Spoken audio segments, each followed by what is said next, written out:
Hi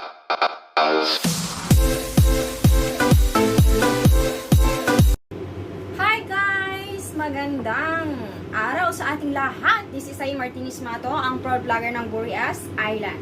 So ngayon guys, nandito na naman tayo para magluto tayo ng ating title dyan ay How to Cook Bagoong Alamang. So ngayon guys, lulutuin ko ito sa simpleng pagluto. Easy lang po ito guys. So ating susundan, mga kamato dyan, susundan natin yung kung paano natin i-prepare ang ating alamang. So ito yung binili ko, salted shrimp siya. So since na salted nga siya, babaguhin ko siya ngayon sa sarili, in my own style. So nag-prepare ako ngayon ng tadadin. So ayan guys, nag-prepare ako ng onion. Ayan, puro lang siya onion. So kinat ko lang siya ng ganyan, pa-chap-chap lang. So minins ko lang siya ng ganyan. And then nag-prepare ako ng vinegar. So I prepare vinegar, and then last but not the least, the sugar. Of course, brown sugar. We need it, okay? So ang uunahin natin is magpainit ng pan, and then magano na tayo, ilagay na natin yung sibuyas. So one moment. So ayan, ilalagay na natin yung onion. Kasi mainit na yung oil. Oo. Okay. Since mainit na yung ganyan lang siya karami guys ha, yung lagay ko. Depende na yan sa inyo kung lalagyan nyo pa ng ng pork. But sa akin ayoko ng pork kasi masyado na tayong high blood.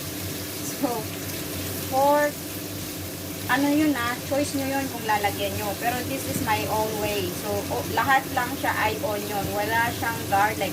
Okay? So, lutuin muna natin ang onion para bago natin ilagay yung tawag dito, yung bagoong. Yung tiny shrimp. Oh, tiny shrimp. English yun Charot. Then, i-high natin yung fire. So, with my big dummy, including, okay. So, we have to cook it, and then, so, ayan, luto na yung sibuyas, pwede na natin ilagay yung bagoong. Ayan.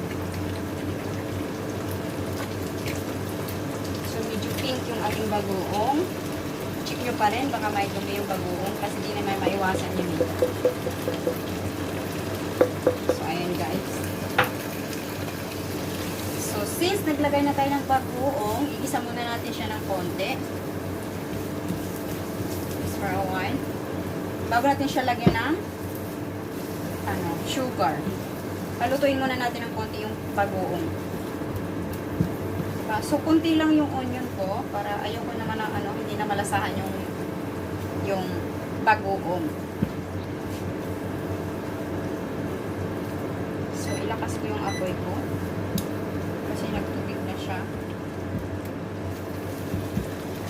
Simple lang ito guys simpleng luto lang ito ng alamang. So, kapag meron kayong may kanin kayo, then mag-blanch lang kayo ng string beans. Yung mahabang yung mahabang mga tawag doon, sitaw, yung bean na fresh, and then blanch nyo lang ng konti doon sa kumukulong tubig, tapos itali nyo, tapos isawsaw nyo dito. So very sarap guys. Yan lang, wala akong sitaw ngayon, hindi ako dumanang palengke.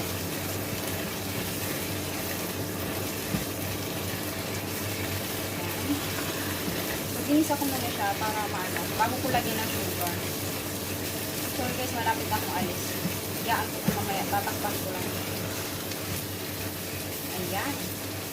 So amoy bagoong na ako. Nalabas ako na yung amoy bagoong. Wala akong spray. Lang body spray. Balik na lang. So ayan guys, medyo na yung bagoong. Medyo naluto na.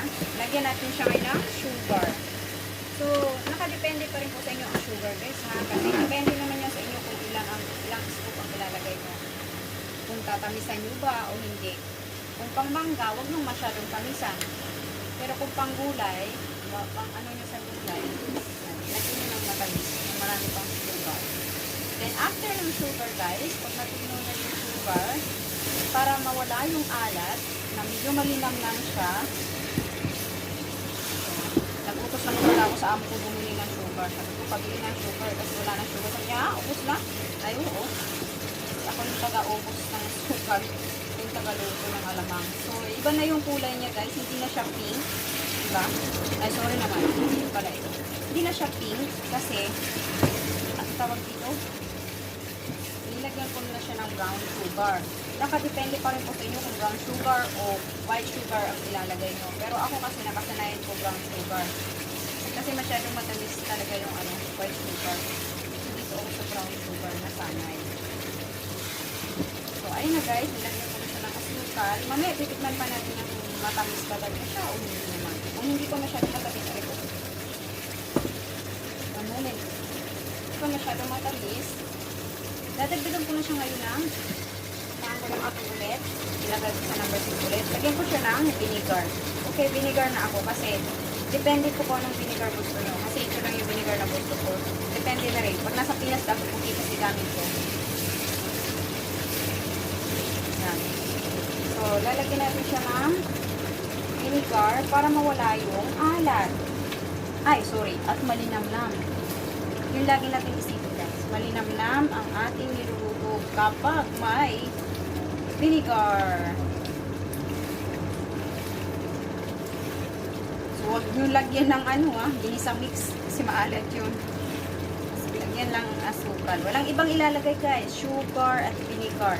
Okay? Onion. 4 items lang. Onion, bagong na alamang,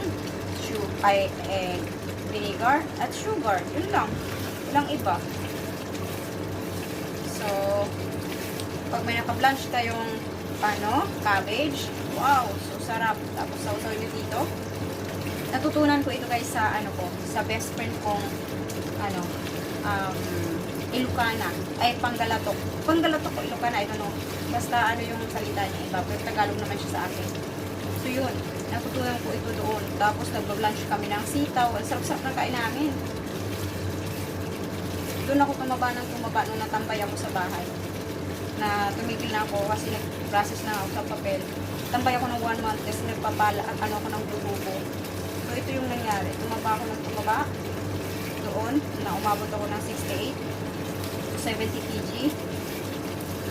Ngayon, medyo ito, minsanan ko na lang ginagawa ito magluto ng ganito. Gawa ng malakas siya magtataba kasi malakas ka sa kanin. Kasi napaparami ka sa kanin. So ngayon, itikman ko na siya guys ha. Kasi hindi ako magtatagal. At ako ulit aalis din. Itikman ko siya ngayon. Kung tama ba yung asin niya, kung tama ba yung alat niya, or tamis niya.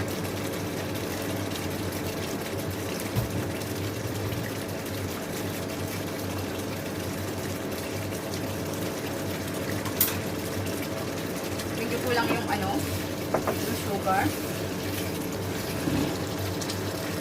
Nananaig yung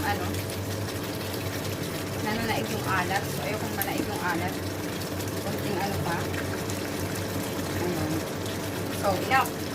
That's all na yun, guys, ha. So, gagawin nyo lang, pahinaan nyo ng apoy habang nag-melt yung sugar, nag-absorb yung sugar doon sa tiny shrimp or bagoong alamang, mas lalo siyang masarap. So, then, paigayin nyo na siya ng konti. Tanggalin nyo yung tubig kasi yung tubig ay ang sugar at ang vinegar. So, since hindi ako magtatagal, iwanan ko siya ngayon kasi magti-3 o'clock na in the afternoon. Guys. Simple lang ito guys ha. Wala tayong masyadong dito. So, maraming salamat. So, ayun na guys. Thank you for watching at salamat sa aking mga bisita. Thank you so much po. Sana po ay magaya nyo rin, che. Ano lang yun simple. Simple recipe.